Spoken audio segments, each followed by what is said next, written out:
2022 বিশ্বকাপে ফাইনালে যখন পুরো পৃথিবীর চোখ ছিল মেসি, স্কালোনি ও আর্জেন্টিনা দলের দিকে, ঠিক তখনই চ্যাম্পিয়নদের পিছনে দাঁড়িয়েছিলেন এমন একজন মানুষ যাকে প্রায় কেউ চিনত না।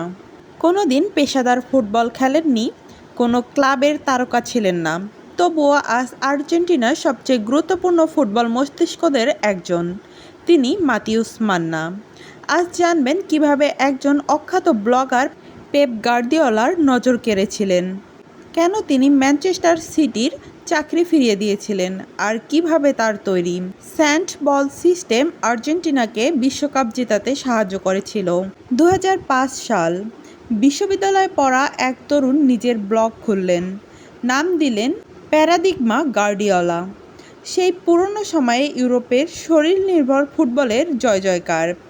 গ্রিস ইউরো জিতেছে, ইতালি বিশ্বকাপ জিতেছে, সবাই ভাবছিল ফুটবলের ভবিষ্যৎ শক্তি তার ফিজিক্যাল পাওয়ারেই।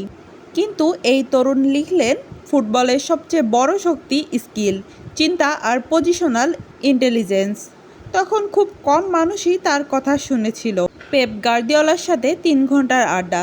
2006 সালে ভাগ্য বদলে যায়। পেপ গার্দিওলা আর্জেন্টিনায় আসেন। তিনি এই ব্লগারের লেখা পড়েছিলেন। দুজনের দেখা হয়। পেপ শুধু বলেছিলেন 1 কাপ কফি খাওয়া যেতেই পারে।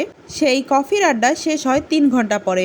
ফুটবল, ট্যাকটিক্স, স্পেস, পাসিং, দর্শন, এই 3 ঘন্টায় বদলে দেয় মান্নার জীবন। মজার বিষয় হলো, ছোটবেলায় পরিবার নিয়ে মাদ্রিদে ঘুরতে গিয়েছিলেন মান্না। রিয়াল মাদ্রিদের কোনো জার্সি নয়, তার জন্য কেনা হয়েছিল গার্দিওলার বার্সেলোনা জার্সি। সেই জার্সি থেকেই শুরু হয় ভালোবাসা। পরে সেই খেলোয়াড়ই হয়ে ওঠেন তার সবচেয়ে বড় অনুপ্রেরণা। 2012 সালে নিজের ব্লগের লেখাগুলো নিয়ে বই প্রকাশ করেন। বইয়ের নাম ছিল প্যারাডিগমা গার্দিওলা। বই প্রকাশের পর পুরো আর্জেন্টিনায় আলোচনা শুরু হয়। অনেকে বুঝতে শুরু করেন এই মানুষটা শুধু লেখক নয়, তিনি ফুটবলকে অন্যভাবে ভাবেন। 2016 সালে গার্দিওলা তখন ম্যানচেস্টার সিটির কোচ। হঠাৎ ফোন গেল মান্নার কাছে। পেপ বললেন, চলো ইংলিশ প্রিমিয়ার লিগ শাসন করি। বিশ্বের সেরা কোচের এমন ডাক। বেশিরভাগ মানুষ 1 সেকেন্ডও ভাবত না, কিন্তু মান্না না বললেন, কারণ তার স্বপ্ন ছিল একদিন আর্জেন্টিনার জন্য কাজ করবেন। 2018 বিশ্বকাপে তিনি অ্যানালিস্ট হিসেবে যোগ দেন কোচিং স্টাফে। সাম্পাওয়ালি চলে যান, কিন্তু মান্না থেমে যান না, কারণ নতুন কোচ লিওনেল স্কালোনি বুঝেছিল এই মানুষটির চিন্তাধারা আলাদা। সেখান থেকেই শুরু হয় নতুন যুগ। স্যান্ড বল আর্জেন্টিনার গোপন অস্ত্র। মান্না একটা বড় সমস্যা খেয়াল করলেন, বোর্ডে তীর চিহ্ন এঁকে ট্যাকটিক্যাল শেখানো খুব বিরক্তকর। খেলোয়াড়দের মনোযোগও কমে যায়। অন্যদিকে মেসি সহ অনেক খেলোয়াড় নিয়মিত ফিফা ভিডিও গেম খেলতেন। তখন মান্নার মাথায় আসে অসাধারণ আইডিয়া। তিনি ট্যাকটিক্সকে ভিডিও গেমে রূপান্তর করেন। এভাবেই তৈরি হয় স্যান্ড বল সিমুলেটর।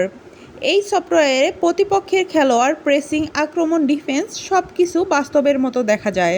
খেলোয়াড়রা হাতে জয় স্টিক নিয়ে ম্যাচের আগেই বুঝে নেন কোথায় দৌড়াতে হবে, কখন প্রেস করতে হবে, কখন পাস দিতে হবে। ট্যাকটিক্স শেখা হয়ে যায় অনেক সহজ। অনেকে মনে করেন স্কালোনির সবচেয়ে বড় শক্তি শুধু তার নেতৃত্ব নয়, তার পাশে থাকা এই বিশ্লেষক দল। আর সেই দলের সবচেয়ে গুরুত্বপূর্ণ সদস্যদের একজন মাতিউস মান্না। তিনি প্রতিটি প্রতিপক্ষ বিশ্লেষণ করেন, ভিডিও ভেঙে দেখেন, দুর্বলতা বের করেন, সম্ভাব্য কৌশল সাজিয়ে দেন। তারপর স্কালোনি সিদ্ধান্ত নেন। বিশ্বকাপ জয়ের পেছনে অজানা নায়ক। 2022 সালে বিশ্বকাপ সবাই দেখেছে মেসির জাদু, দেখেছে ডি মারিয়ার গোল, দেখেছে মার্টিনেজের সেভ, কিন্তু খুব কম মানুষ জানে এই সাফল্যের পিছনে ছিল একজন নীরব পরিকল্পনাকারী, যিনি ক্যামেরার সামনে নন, কিন্তু প্রতিটি ম্যাচের পেছনে তার চিন্তা কাজ করছে। ফুটবলে শুধু গোলদাতারাই ইতিহাস লেখেন না, ইতিহাস লেখেন এমন কিছু মানুষও যারা আলো থেকে দূরে থাকেন। মাতিউস মান্না সেই মানুষদের একজন। তিনি প্রমাণ করেছেন ফুটবলে শুধু খেলোয়াড় হলেই হয় না, ভালো চিন্তাবিদ হতে হয়।